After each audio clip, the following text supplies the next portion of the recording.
Je me souviens, il y a longtemps de ça, j'étais en couple, puis j'avais un certain succès, puis ma vie allait bien entre guillemets, elle fonctionnait, j'étais entourée, j'avais des projets, mais au fond, je me sentais vraiment seule. Et je me souviens de ce moment-là où j'étais dans mon lit, puis avec cette personne-là qui était à mes côtés, puis je pouvais juste pas arrêter de pleurer, là, puis je pleurais des rivières entières, des flots, puis je pleurais en fait cette solitude-là tellement profonde que je ressentais sans la comprendre, sans comprendre pourquoi, alors que supposément j'avais tout. Et mon compagnon de l'époque qui comprenait absolument pas cette détresse-là que je vivais, ni quoi en faire. Et je lui en voulais, en fait, d'être là, puis d'être pourtant tellement loin. Parce qu'on peut être seul, seul, mais on peut être aussi seul, accompagné. Et aujourd'hui, tant de gens, la solitude fait partie de notre époque. On s'entend, là, on vit dans une époque qui est particulière parce qu'il y a tellement de gens qui sont seuls, qui se retrouvent seuls, plus isolés, chacun devant notre écran. Et souvent, il peut y avoir une forme de honte face à ceci qui est présente parce qu'on a l'impression qu'on doit le cacher ou qu'on va être jugé ou que tout le monde y arrive sauf soi. Et il y a tellement de femmes et d'hommes qui se retrouvent à la trentaine, quarantaine, cinquantaine, parfois sans enfants, incapables, par exemple, de supporter un homme, puis préférant vivre seul, mais à la fois portant un profond manque qui est présent. Et il y a un être ensemble à tout prix, là, qui est plus de notre époque, de supporter, d'être dans des relations si c'est un poids. Et les gens font souvent le choix d'être seuls. Souvent, c'est un choix par défaut. Même quand on fait ce choix-là, par exemple, puis qu'on aime la solitude, parce qu'il y a des gens qui aiment être seuls, il y en a qui ne peuvent pas le supporter, mais la réalité, là, c'est qu'en fait, en dessous, mais on est incapable réellement d'être avec soi-même. Vraiment, là. Et on est incapable aussi d'être réellement avec l'autre parce qu'il y a une profonde déconnexion. Et à ce moment-là, ben, on va remplir le vide constamment. Et autant cette solitude-là peut peser fort, autant quand on devient consciente de notre réalité, du monde, l'époque dans laquelle on vit, pourquoi, qu'on comprend mieux notre réalité plutôt que de nourrir une fantaisie, cette même réalité-là porte alors une immense opportunité dont je souhaite vous partager aujourd'hui. D'entendre cette opportunité-là, c'est d'entendre enfin le réel besoin qui se trouve en dessous. Parce que cette solitude-là, oui, peut être pesante, mais en même temps peut permettre d'avoir l'espace, un espace crucial, parce que quand on est toujours en action, puis quand on est constamment entouré, on va tout simplement pas le ressentir nécessairement, ce cri-là interne à l'intérieur de soi, qui même quand on est bien entouré, là, souvent on va le sentir, on se sent seul, puis on va sentir la déconnexion, puis on n'arrive plus à le cacher, on n'arrive plus à le couvrir. Et on peut avoir l'impression à ce moment-là qu'il y a quelque chose qui cloche avec soi, puis avoir l'impression que tout le monde, justement, y arrive à être en couple ou à avoir une famille, puis pourquoi à ce moment-là, pourquoi pas moi? Puis là, on va se taper sur la tête, puis se juger immensément. Et se poser, mais pourquoi je me sens si seule même quand je suis avec les autres, alors qu'il y a un tel besoin de connexion au fond. Mais la question, c'est connexion à quoi? Et cette vidéo-ci va y répondre. Ce que ni les relations généralement, ni Internet, bien entendu, YouTube peut remplir. Ce qu'en scrollant, là, parfois, là, tard le soir, sur notre iPhone ou téléphone, on cherche désespérément à remplir, mais que notre iPhone ne peut clairement pas combler. Et on le sait, mais on sent ce manque-là. Donc, si vous vous sentez seul, peu importe si vous êtes accompagné aussi ou pas, cette vidéo-là, elle est pour vous. Écoutez-la en entier, puis c'est très important, le message que je veux vous transmettre. Donc, tous et chacun, peu importe si on est du type plus introverti ou extraverti, on vit au fond très difficilement la solitude, là.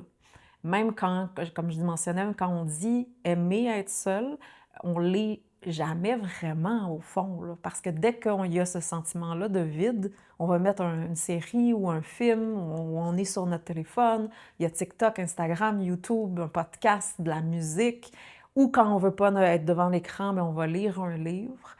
Et le silence, en fait, est devenu pratiquement insupportable ou inexistant. Puis il y a cette impossibilité-là d'être avec soi-même.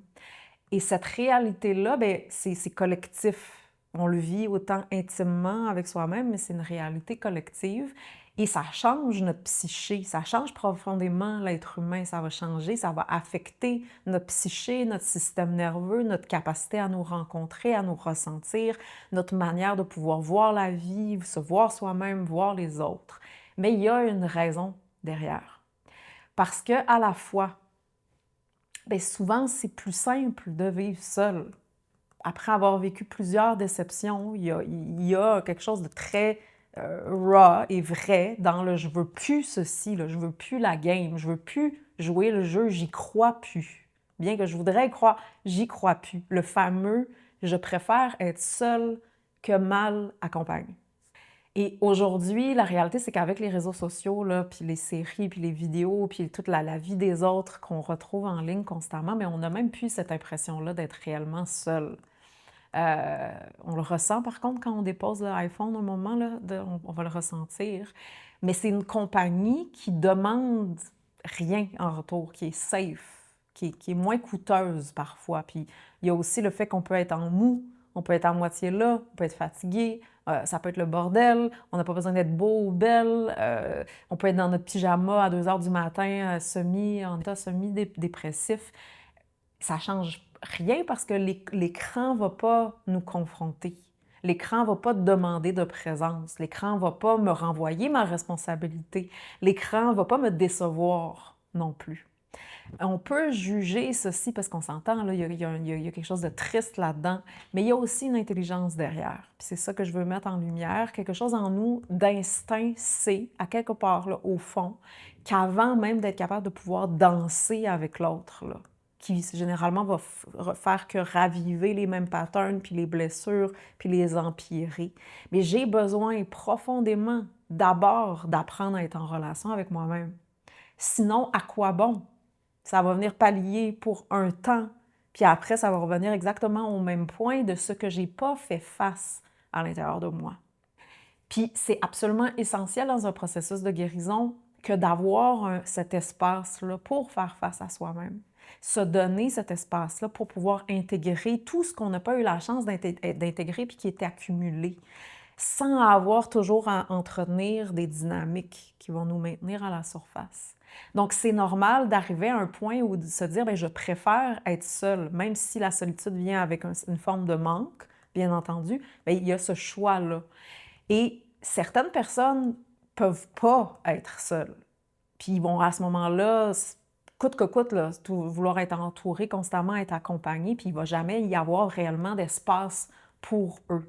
Mais d'autres personnes, généralement particulièrement sensibles, ils n'y arrivent pas à continuer à juste jouer le jeu puis être constamment entretenir les relations. Puis des fois, c'est difficile à assumer sans se juger, parce qu'on peut comparer à d'autres puis se dire pourquoi eux arrivent puis pourquoi moi, j'y arrive pas. Puis autant le défi que ceci comporte, mais autant, comme je le mentionnais plus tôt, mais ça vient aussi avec une immense chance puis une opportunité si je l'apprends. La réalité, c'est qu'on a si souvent l'impression d'être seul à vivre ceci, puis que tous les autres humains sur la planète y arrivent à eux à connecter puis à avoir des relations. Mais la réalité, c'est que les gens ont de moins en moins de relations avec des vrais humains. Là. Ça, c'est le cas, puis même il y a des recherches, des études qui le prouvent. Par exemple, il y a des études récentes qui montrent que les jeunes aujourd'hui ont nettement moins de relations sexuelles qu'avant. Par exemple, près de 30 puis ça va même aller jusqu'à 50 en France, en 2023, l'étude disait n'avait pas eu de rapport sexuel durant l'année entière, la dernière année, contre 5 en 2006. Donc 30 à 5 c'est quand même une grosse marge, puis ça fait juste augmenter. Et ça, c'est une tendance qui est observée dans différents pays, aux États-Unis, au Japon, au Canada, etc. Et vous pouvez aller voir ma vidéo sur les dynamiques relationnelles qui va répondre beaucoup de pourquoi, pourquoi c'est ainsi, là, en dessous de la surface, qui démontre le pourquoi de cette réalité-là. Mais il y a aussi que parce que être en relation, bien, l'autre va voir ma réalité. Puis moi, je vais être face aussi à ma réalité, à mes tensions, à mes blocages, à mes contradictions, à ce que je dis puis ce que je fais, à mes peurs. Ça va refléter ceci à mon réel corps versus l'image que je voudrais projeter. Et là-dedans, la pornographie, là, ça fait des ravages, là, ça vient ajouter une couche immense parce que le sexe qu'on voit à travers la pornographie, à travers nos écrans qui est rendu partout maintenant, ça n'a absolument rien à voir avec la réalité de l'intimité. Donc, ça va nourrir une forme de tension, puis de fantaisie, puis ça va nourrir la déconnexion, puis l'aspect performance, puis le stress, puis de maintenir cette tension-là constante qui, bien entendu, à un moment donné, mais je veux pas, je suis pas capable de performer, je suis pas capable d'être cette image-là, bien, je préfère être seule à ce moment-là. Et donc, quand ça vient, le temps d'avoir un réel contact avec un réel humain, mais ça ne matche pas. Puis les hommes, aujourd'hui, ont de plus en plus de la difficulté à se comprendre, puis à se rejoindre, puis à être ensemble, que ça soit seul ou ensemble. Et l'humain, là, fondamentalement, il est fait pour vivre en communauté. C'est un besoin qui est réel. Fait que c'est bien entendu, la réalité de notre époque fait en sorte, c'est normal qu'il y a des besoins qui sont non assouvis et que le monde virtuel vient à ce moment-là remplir. À part quelques exceptions, là, avec un karma vraiment spécifique, l'humain, il n'est pas fait pour vivre seul puis isolé toute sa vie. C'est pas naturel. On est fait pour vivre en interaction avec d'autres humains, avec une intention commune. Puis c'est ça le problème, c'est qu'aujourd'hui, même les familles ont plus d'intention commune vraiment qui les relie. Et donc, ils n'ont plus de raison d'être ensemble. On est ensemble parce qu'on est supposé, parce qu'on veut pour passer du temps, parce qu'on ne veut pas justement être seul, pour vivre le rêve de la belle famille parfaite, la carte postale, mais on n'est pas ensemble pour une intention qui est plus grande que soi. Donc, il n'y a pas de réelle raison d'être ensemble. C'est pour ça qu'au-delà des enfants, mais bien souvent, il n'y a rien qui relie les gens après un certain temps, surtout quand l'illusion se dissout. Puis à ce moment-là, bien, ils vont se séparer. Et les gens particulièrement sensibles le savent qu'il y a quelque chose qui ne fonctionne pas.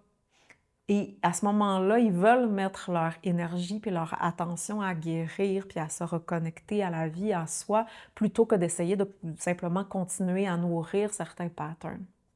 Et la solitude puis l'isolement viennent pas seulement de l'extérieur. Oui, on s'entend, il y a une époque qui facilite ceci, mais la vraie question, c'est est-ce que je suis même capable d'être en intimité avec moi-même? Puis ça, c'est une grande question. Parce que si je ne suis pas intime avec moi d'abord, si je ne sais pas être intime avec moi, je ne le saurai pas avec quelqu'un d'autre. Ce n'est pas être nu dans un lit qui fait qu'on est réellement intime. Et donc, même accompagnée, je vais me sentir à un moment donné profondément seule. Et être intime, c'est être honnête avec soi-même avant tout, avec ce qu'on ressent, avec qui on est. Et pour même arriver à être honnête, j'ai besoin, avec ce que je ressens, j'ai besoin d'abord d'avoir l'espace, d'être capable de me donner l'espace pour ressentir. Parce qu'on y a une telle déconnexion avec ce qu'on ressent qu'on a besoin de se donner l'espace, qu'on ne sait souvent qu'on ne s'est jamais offert et qu'on n'a pas appris à s'offrir et qui se fait clairement pas devant un écran.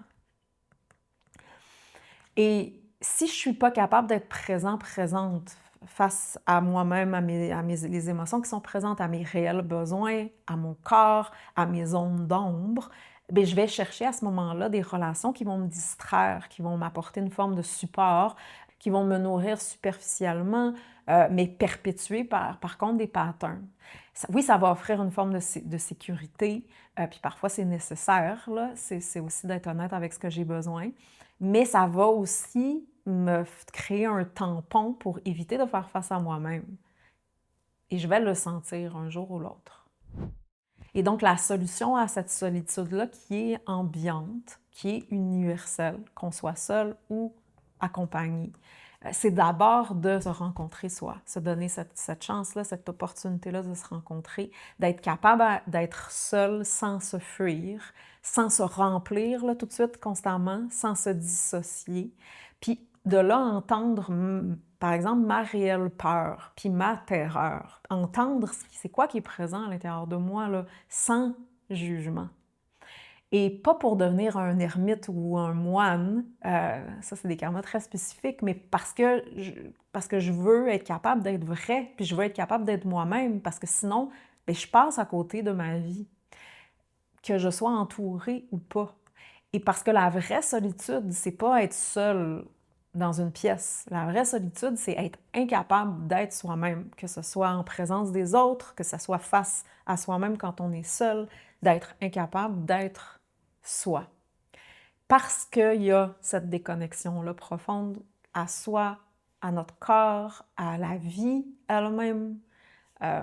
Et tant qu'on n'est pas, on n'apprend pas doucement à se reconnecter avec soi-même, mais on va continuer à être entouré, mais se sentir seul, à parler, mais sentir comme une forme de constamment de voile, se sentir loin, loin de soi, mais aussi loin des autres, puis être à ce moment-là, vivre dans nos têtes, puis être prisonnier, prisonnière de nos idées et concepts.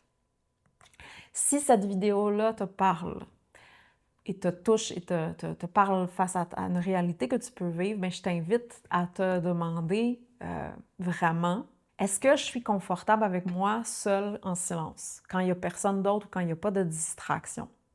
Est-ce que je peux m'asseoir juste avec moi-même sans m'abandonner puis juste crasher? Est-ce que je pars tout de suite dans certains fantasmes, que ce soit des fantasmes négatifs ou positifs de la réalité, ou j'ai besoin de me remplir tout de suite? Et si on réalise que j'arrive pas à rester avec moi-même, puis que je fuis, mais c'est absolument normal, là. C'est le cas de tout le monde, pratiquement. Parce qu'on n'a pas été éduqué comme ça. On a été éduqué au contraire à fuir. Et par contre, ça s'apprend concrètement, là. C'est ça l'art que j'enseigne, que moi j'ai eu la chance d'apprendre pour moi-même, de doucement revenir à soi, revenir dans son corps. Et de là, ça me remplit doucement, ça remplit, ça nourrit ce vide-là profond. Parce qu'on habite en soi. Ça fait toute la différence. Et puis c'est de là, en fait, que tout le reste commence. Et c'est seulement à partir de là qu'on peut réellement se développer, développer des relations avec soi-même, avec les autres, avec la vie.